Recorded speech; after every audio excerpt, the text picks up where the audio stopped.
Darkness swallows every inch of the small house, but the true shadow doesn't come from outside. It resides in Anna's tear-filled eyes. Every cautious step she takes, every held breath, is an echo of the fear that paralyzes her. For months, the apartment that should have been her refuge has become an invisible cage, built brick by the control of someone who once swore to love her. His voice, even absent, echoes in her ears, a cord that tightens her throat and keeps her from screaming, from asking for help. She's on the edge of an abyss, paralyzed, feeling like a trapped animal, her body screaming for escape while her mind is caught in the web of terror.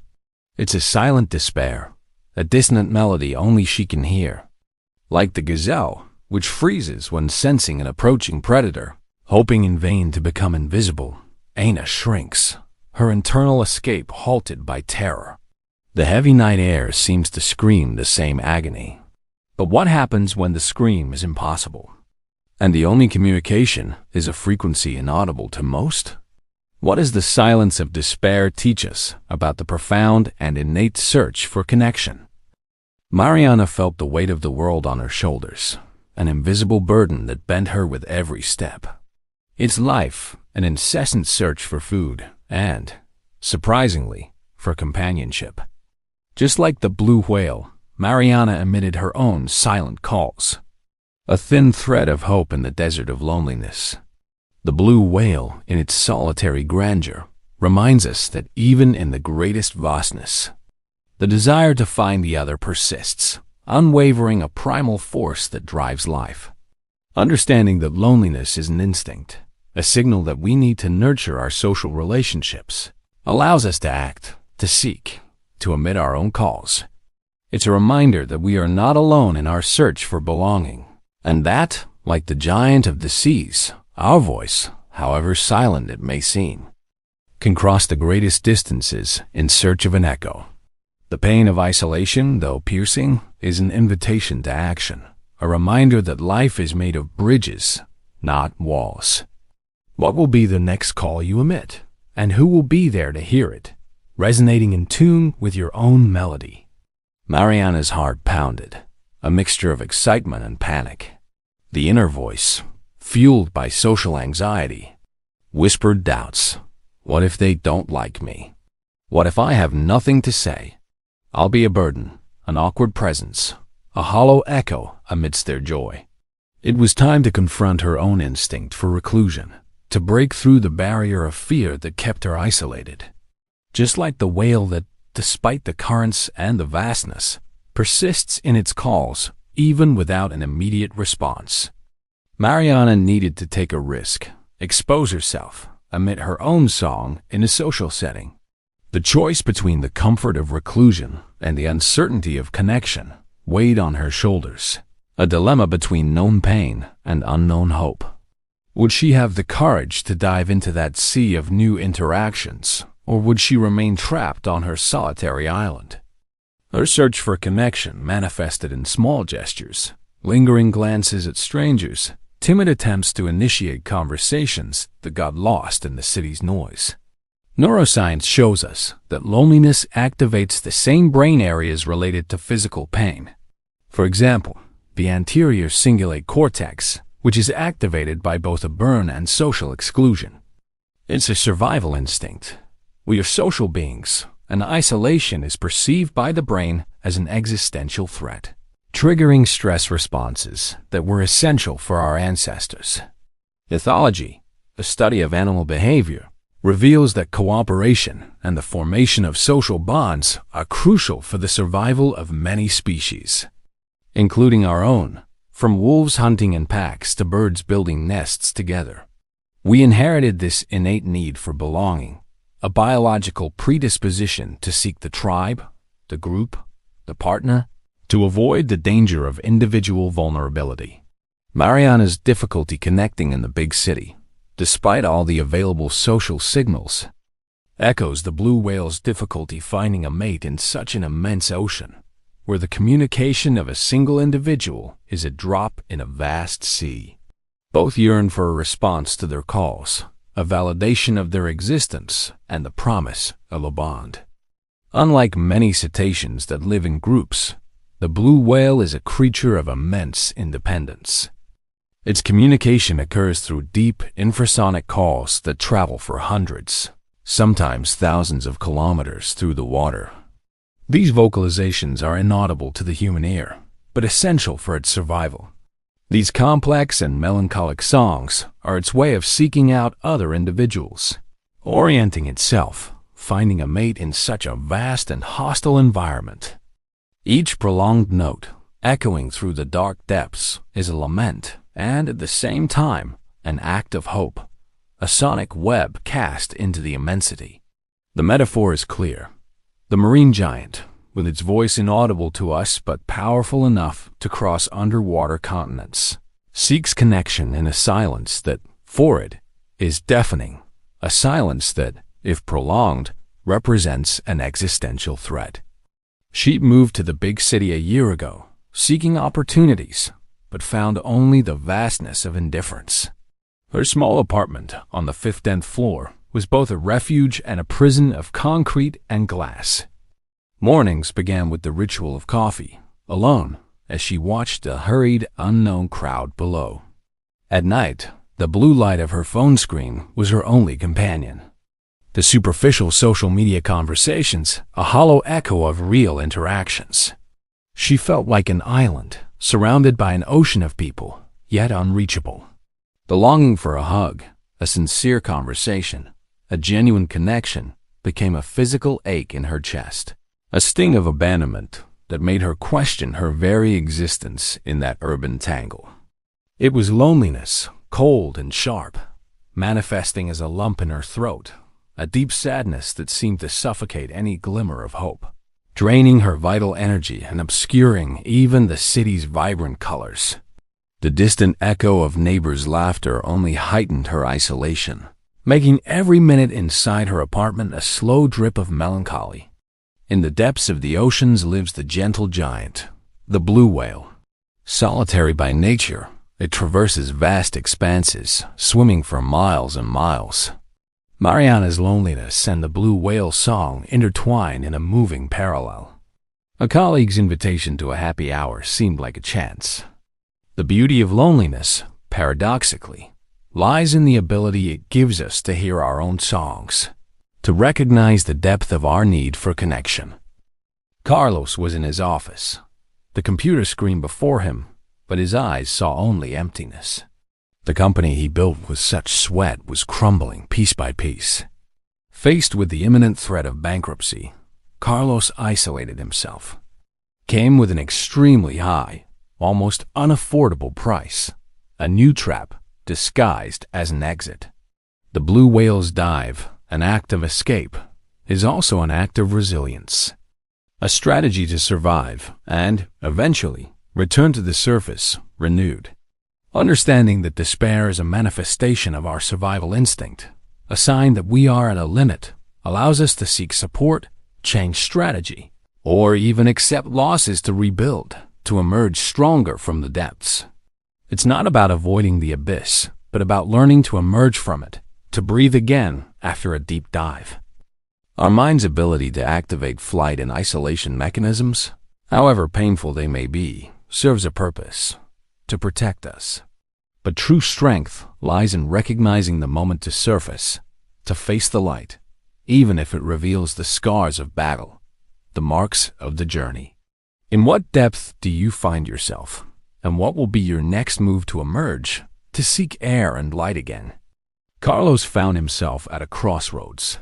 Accept the proposal and plunge into a new cycle of even greater debt that could strangle him in the future, or face imminent bankruptcy, losing everything he built, but perhaps finding a definitive end to the agony.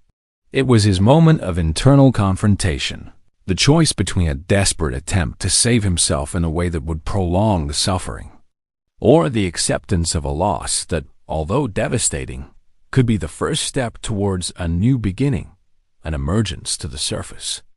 Just like the whale that, after the dive, eventually needs to surface to breathe, to replenish itself with life, Carlos felt the need to emerge, to make a decision, however painful it might be, because remaining indefinitely in the depths was impossible. The survival instinct screamed for him to find any way out, but reason questioned the cost of that salvation, the price of remaining in a prolonged hell. He refused calls from friends, avoided family, locked himself in his office, turning it into his own underwater cave. It was his own dive into an emotional abyss, a desperate attempt to protect himself from overwhelming reality, to hide from consequences that seemed inevitable. Evolutionary psychology suggests that in situations of extreme and perceived uncontrollable threat, the human brain can trigger a freezing or shutdown mechanism, similar to what we see in animals that play dead to avoid a predator's attack. It's a last resort of the survival instinct, a primitive resource to conserve energy and perhaps go unnoticed. The parallels with ethology are clear. The flight and isolation response, whether in an animal or a human, aims at preservation, even if momentary. In a scenario of chaos, a search for a safe harbor where the mind can try to reorganize itself. Both whale and human seek refuge in darkness, be it physical or emotional, when the light of hope seems to fade, and the outside world becomes an enemy. The economic crisis, the debts, a partner's betrayal, everything accumulated into an insurmountable mountain, threatening to bury him.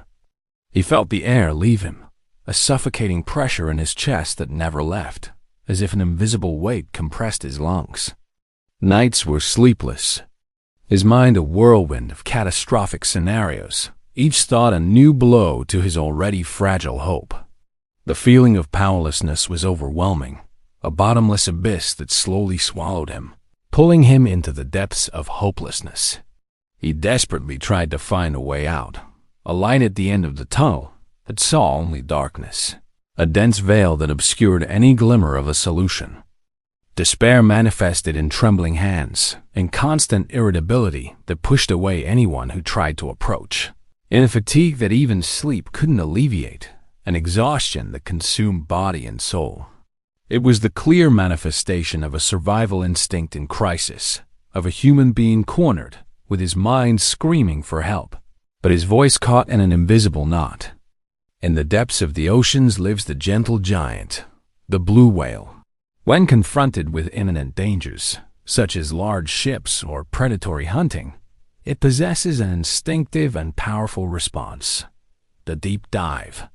It is capable of descending to impressive depths, where the pressure is overwhelming, the temperature icy, and sunlight cannot reach.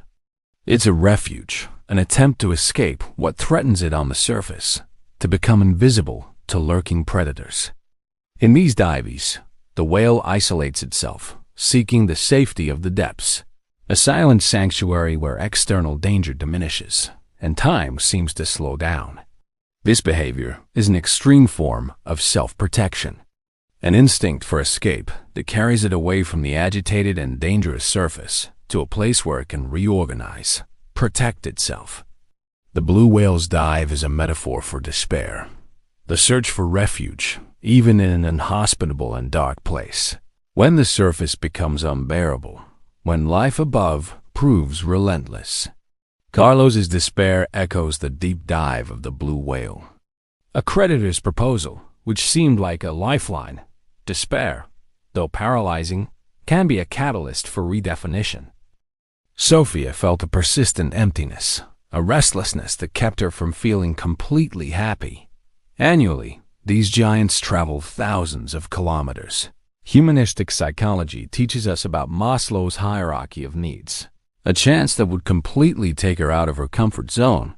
The blue whale's migration, an act of vulnerability and courage, reminds us that life is a constant movement, a search for environments that nurture our growth and allow us to thrive. Understanding that this longing is an instinct, a vital force that drives us to seek new purposes and meanings, allows us to embrace change and take risks, even when the path ahead is uncertain. It's not about avoiding restlessness, but about learning to use it as an inner compass. It's about recognizing that the comfort zone can, paradoxically, become a prison, a place where the soul withers from lack of stimulation. Life is not static, and just like the tides that guide whales across oceans, we are propelled by inner currents that call us to new journeys, to new discoveries. Are you listening to your own longing, and are you willing to embark on your own migration in search of a new horizon, of a purpose that resonates with your soul? Away from the familiar and predictable. Sophia's heart pounded at the prospect, a mix of fear and excitement, but the voice of security, of the known, tried to hold her back, whispering about risks and uncertainty. It was time to confront her instinct to remain in what was familiar, even if unsatisfying, to break the ties of attachment to what was already established.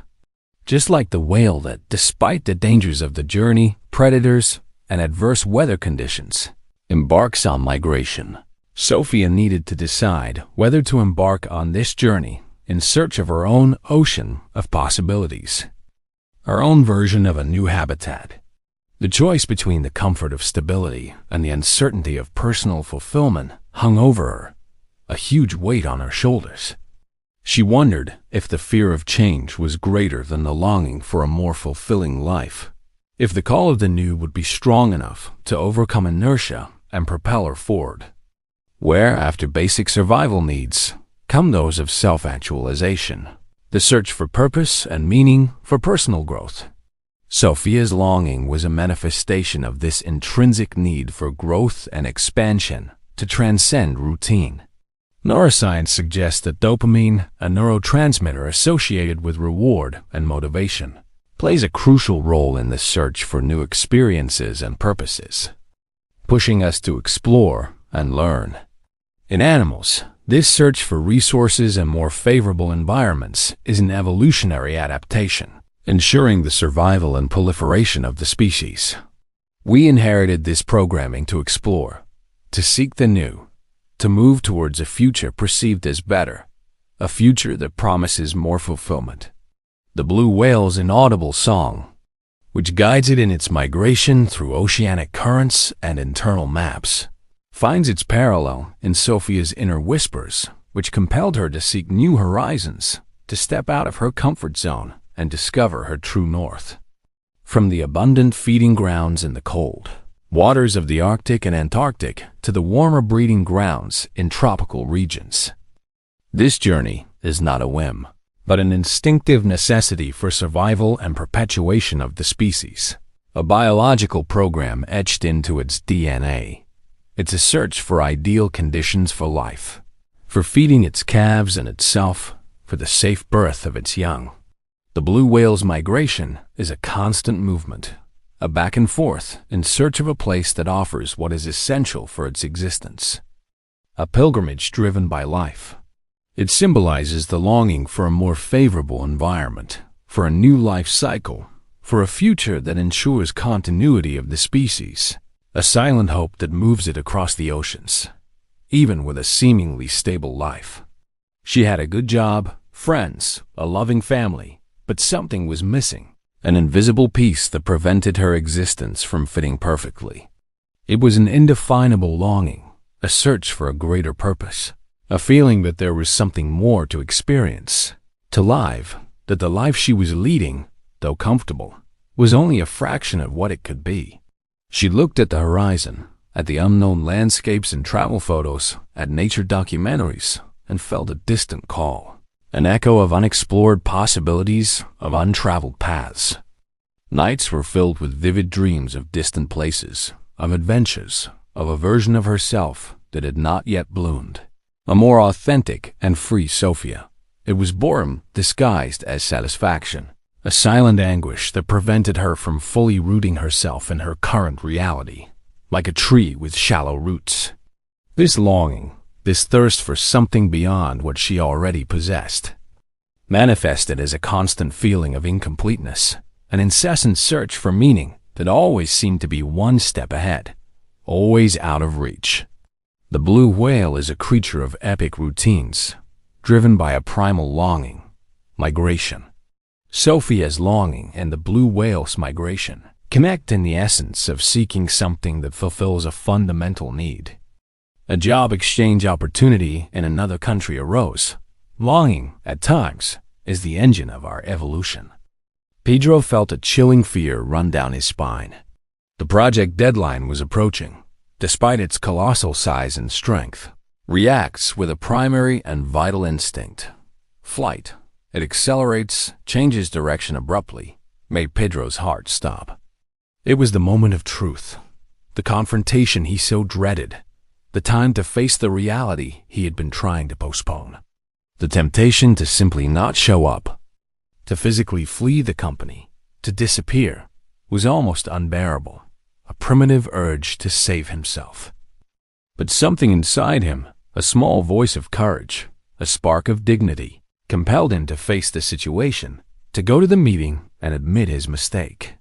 It was time to confront his flight instinct, to decide whether he would succumb to panic and hide, or take responsibility for his actions.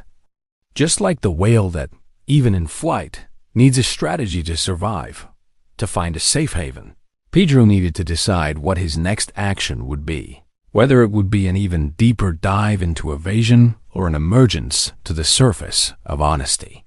The choice between the fear that paralyzed him and the courage that propelled him hung over him, defining his character. Uses its speed and diving ability to escape imminent danger, disappearing into the depths.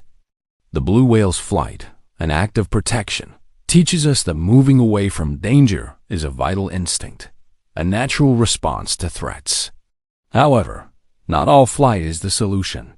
Sometimes facing fear is the path to true freedom, to solving a problem. Understanding that fear is an instinctive response, designed to keep us safe, allows us to question it and, in some cases, overcome it, transcending its limitations. It's not about eliminating fear, for it is inherent to our biology, but about learning to deal with it, to discern when to flee and when to fight, when to protect ourselves and when to expose ourselves. Our mind's ability to generate fear responses is an evolutionary heritage, but the choice of how to react to it is ours, and that choice defines who we become. Are you allowing fear to paralyze you, or are you learning to decipher its signals and act with courage, facing the challenges that life presents? It's an instinctive and vital response, a self-protective behavior to avoid death or serious injury, a dance of survival in the vast ocean. The blue whale's flight is a desperate but essential act to preserve its life, to ensure the continuity of its existence. It symbolizes the manifestation of fear in its purest form, the uncontrollable urge to move away from what threatens its existence, to move as quickly as possible away from imminent danger, seeking the safety that only distance can offer. And he had made a serious mistake, something that could cost him his job and his reputation, casting a shadow over his career. With each phone notification, his heart raced, sweat dripped from his hands, and his breath became shallow, as if he were running from something invisible. He avoided colleagues, shied away from his boss's gaze, feeling trapped, his mind a whirlwind of catastrophic thoughts, imagining the worst-case scenarios. The idea of confessing his mistake seemed even more terrifying than the possibility of being discovered. The prospect of confrontation paralyzed him. Fear manifested in insomnia, in constant headaches, and a sense of paralysis that prevented him from acting, from finding a solution. He was in a constant state of alert, his body and mind prepared for flight, for any path that would take him out of that frightening situation, even if that path was illusory or self-destructive. When threatened by predators like orcas or by whaling ships, the blue whale, Pedro's fear, and the blue whale's flight converge on the essence of avoidance behavior in the face of threat. Evolutionary psychology teaches us that fear is a fundamental emotion for survival, an alarm system that prepares us to fight or flee, inherited from our ancestors who face real dangers. In Pedro's case, the fear of being fired activated his fight or flight system, resulting in paralysis and evasion, an unconscious attempt to avoid confrontation. Neuroscience points to the role of the amygdala in processing fear, activating physiological responses such as increased heart rate and adrenaline release, preparing the body for action, whatever it may be. Pedro's behavior of avoiding confrontation with his boss and colleagues is a direct reflection of the flight instinct, an attempt to protect himself from perceived punishment, to hide from the consequences. Just like the whale that distances itself from the predator in search of safety, Pedro tried to distance himself from the consequence of his mistake, seeking a false sense of protection. An email from his boss requesting an urgent meeting to discuss the project's progress. Fear, when understood, can be a guide, not a tormentor. Maria, an elderly woman living alone in a small apartment, felt increasingly helpless. Her family lived far away in other cities, and the neighborhood, once so active and welcoming. This often fatal event is one of the most painful to witness. Developmental psychology shows us that the feeling of helplessness arises when we perceive that we have no control over the events affecting us. Who noticed Maria's absence and became concerned, became a crucial moment, a light in the darkness. The neighbor offered help with a gentle smile and comforting words, but Maria, paralyzed by shame and the feeling of being a burden, hesitated, her pride battling against her need. It was her moment of internal confrontation. Accept the help and overcome her pride, allowing herself to be cared for, or succumb to helplessness, allowing the situation to worsen, becoming more vulnerable. Just like the whale that, once stranded, needs human intervention to be rescued and returned to its habitat, Maria needed to allow others to help her, to pull her from her own sand. The choice between resignation and accepting support hung over her, a dilemma between dignity and survival. She wondered if there was still hope, if the offered help would be enough to pull her out of that state of inertia and her own emotional stranding. Leading to apathy and learned hopelessness, the blue whale's stranding, an event of tragedy and vulnerability, also reminds us of the importance of collective aid, of the human response to nature's fragility. Understanding that helplessness is a state, not a sentence, allows us to reach out, ask for help, and accept the support of those who care, who demonstrate empathy. It's not a sign of weakness, but of humanity, of recognizing our limitations and the strength of interdependence. Our mind's ability to feel helplessness is a part of our biological programming, a signal that something needs to change. But the choice of how to react to it, to isolate ourselves further or to seek support, is ours. Are you allowing yourself to be helped, or are you allowing yourself to be stranded on the sand of loneliness, waiting for a rescue that may never come if you don't send a signal? A state of inertia where the attempt to act seems futile. Neuroscience suggests that loss of control activates stress systems in the brain, decreasing motivation and the ability to act, as if the brain shuts down to avoid suffering. Maria's situation, with her immobility and lack of immediate support, placed her in a state of helplessness similar to that of the beached whale, caught in an invisible trap.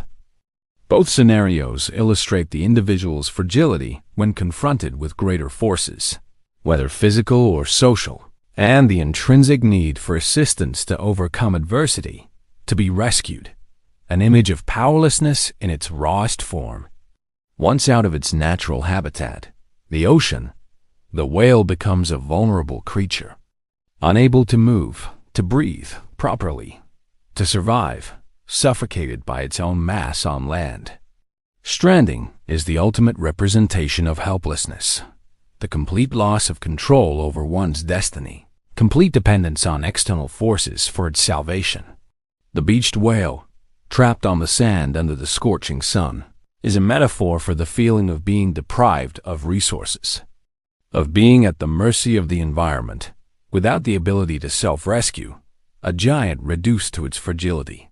It is a silent cry for help, an image of the deepest vulnerability, a desperate plea for assistance that doesn't always arrive in time, now seemed distant, everyone absorbed in their own lives.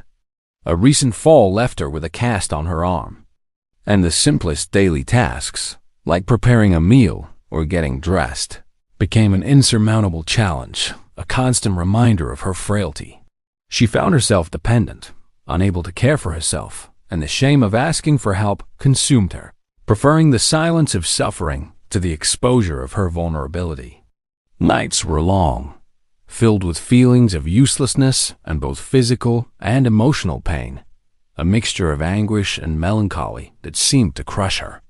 Helplessness manifested in silent tears, streaming down her wrinkled face, in a deep sadness that settled in her chest like a dense fog. She felt at the mercy of fate, her former strength draining away, and her capacity to react diminishing day by day, like a wilting plant. It was the manifestation of a fragile survival instinct, of a being who felt she had lost the ability to fight, to get back on her feet. In tragic, and still not fully understood circumstances, the blue whale can become stranded. Maria's helplessness and the blue whale's stranding draw a poignant parallel about the loss of autonomy and the need for external assistance. An unexpected visit from a neighbor, helplessness, however painful, can be the starting point for the rebirth of connection and solidarity. Gabriel, a dedicated volunteer at an animal protection NGO, read the news about a blue whale stranding on a distant beach. A deep, almost physical pain struck him. Neuroscience shows us that empathy involves the activation of brain networks related to pain and emotion, such as the medial prefrontal cortex and the insula, allowing us to feel what others feel. The blue whale's answered call, a symbol of hope and connection amidst immensity, reminds us that we are not destined for loneliness, that the search for belonging is universal. Understanding that empathy is an innate capacity that connects us deeply to each other allows us to build a world where silent despair finds a voice, and where every call is worthy of being heard and answered. It's not about solving all the world's problems, but about being the answer for someone, about being the missing link in the chain of support. Our mind's ability to feel and act with empathy is one of our greatest strengths, a gift that makes us truly human and capable of transcending individuality. Are you willing to listen to the silent calls around you and be the answer someone so desperately needs, becoming an echo of hope and connection, in a way that transcends mere observation? It is an innate capacity, a social instinct that drives us to care for the group, to form bonds, and to protect the vulnerable, a crucial evolutionary heritage for our survival. Ethology reinforces the idea that cooperation and empathy are crucial for the survival of social species, including our own, from the cooperative hunting of wolves to mutual care among primates. The story of the blue whale, emitting its calls in the vast ocean, seeking a mate, finds an echo in Gabriel's human journey, who, driven by empathy, strives to be the voice and support for those in helpless situations, to be the bridge between pain and relief. The response to the call, whether from an animal or a human, is what rescues us from loneliness and reminds us of the interconnectedness of life, as if he could feel the pressure of the sand on the animal's body, inviting people to reach out to their neighbors, especially the elderly and those in vulnerable situations who often suffer in silence. It was a moment for action, to transform empathy into movement, into concrete acts that could touch lives. He planned workshops, lectures, and volunteer cleanup efforts, seeking to create a support network that hadn't existed before. Just like the whale's call, which seeks an echo in the vast ocean, Gabriel launched his own frequency of help, hoping it would find receptive listeners willing to connect. He wondered if his initiative would make a difference, if people would hear his call to connection, if the seed of empathy would sprout in the hearts of his community. The choice between the inertia of compassion and the action of empathy hung over him, but his conviction was strong. He felt that for empathy to be complete, it needed to manifest in actions, in bridges built between beings, in a hug that could dispel the darkness of despair. He imagined himself in the giant marine creature's place, feeling the despair of being trapped, the imminence of death, the futile struggle against an implacable force. This image led him to think about the people he knew, isolated, suffering in silence, just as the whale emitted its inaudible calls in the depths, seeking a connection that wouldn't come. He felt an urgency to act, to do something to mitigate suffering. Whether of an animal or a human being, a visceral need to reach out. It was empathy, a deep connection with the pain of others, that propelled him to move, to extend a hand, to transcend his own existence for the sake of another, to be a beacon in the darkness. This feeling manifested as a silent determination, a commitment to be an echo for those who couldn't scream, to amplify the voices of the silenced. When a blue whale emits its deep calls, there is a silent hope that these songs will be heard and, eventually, answered by another individual of the species. The encounter, the connection between two whales in a vast ocean, is the pinnacle of the search for belonging, a testament to the power of communication and life. The answered call is not just a recognition of presence. It is the beginning of a possible bond, an interaction that can lead to reproduction, to the formation of a pair, to the perpetuation of life, ensuring the survival of the species. The blue whale's answered call symbolizes the overcoming of loneliness, the discovery of an echo, the confirmation that, even in the greatest depths and across the greatest distances, connection is possible and vital, a relief for the soul. It is proof that silent despair can find a voice that resonates back, a melody that breaks the silence of anguish and transforms into hope. Gabriel's empathy and the blue whale's answered call unite in the celebration of connection and mutual aid. Gabriel decided to organize a public awareness campaign about social isolation in his community. Empathy is not just a feeling, but a transformative force capable of silencing despair.